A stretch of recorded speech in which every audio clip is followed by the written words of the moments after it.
In this guide, I'm going to show you exactly how you can play Rocket League split screen here on a PS5. Before we do get into this guide, make sure to like the video and subscribe to the channel with all notifications on. It really does help the channel and lets us know that you want more content like this. We'd greatly appreciate it, and if at any point throughout this guide you did have any questions, just ask them down in the comment section below and we could help you out further. I'm going to be doing my best to reply to every single comment down there.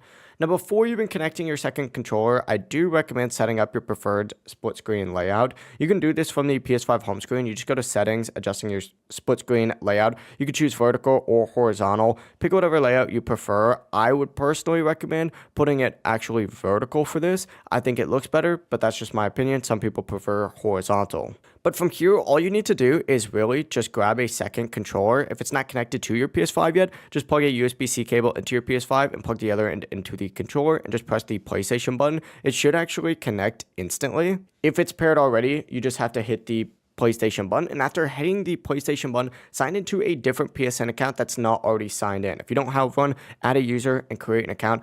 And if you do run into any issues, you need to log into that PSN account in a single player game first and just launch Rocket League once. Sometimes the game needs to initialize the account before split screen, but on both controllers, simply look at the bottom of the screen and there's going to be an option that says press options to join. So on that second controller, press option and that is it. Split screen's now going to be enabled and you're now able to play Rocket League locally on the exact same PS5. If this guide did help you out, make sure to like the video and subscribe to the channel with all notifications on. It really does help the channel and lets us know that you want more content like this. We'd greatly appreciate it. And if at any point throughout this guide you did have any questions, just ask them down in the comment section below and we could help you out further. Have a great rest of your day though. Peace.